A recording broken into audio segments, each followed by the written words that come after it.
Well, my camera case here, this is the Panasonic case with all my stickers on it.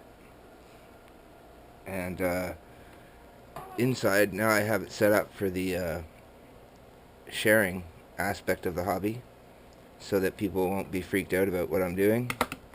I have a public monitor so that anybody in the public can observe what you're doing.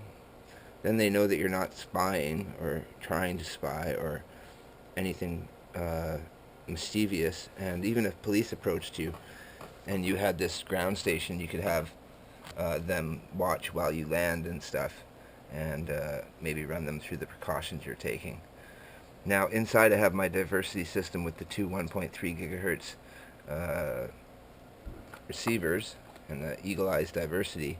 I've got this antenna here so that I can put it up against the side here, and it has an adhesive on it, and that'll stay there. And then I have this antenna, which is my crosshair, which is an awesome antenna, and I have a little warning on it as well so that people won't be freaked out. It's not like I tried not to warn them.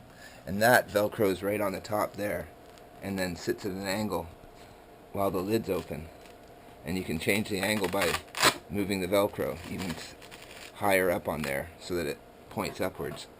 So now I have excellent coverage from the ground or a picnic bench or something. Now on a picnic bench you could actually sit down and watch the monitor while you're flying, but in this case I'd be just using my goggles, and because I'm using my goggles I'll have a hook here, just a stiff wire hook to hang my goggles upside down so that the sun won't hit them.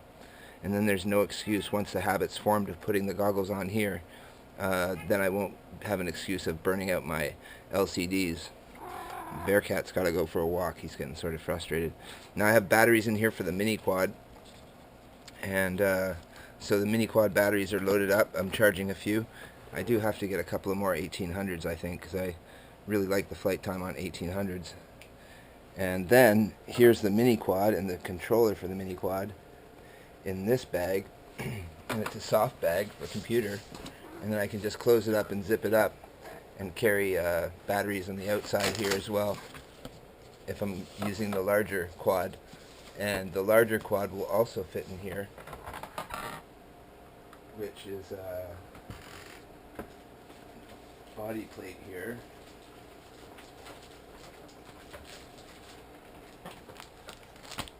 So with the legs off I could put the bottom of the body of the quad at the bottom of this bag, and then the legs beside it, as well as a controller perhaps.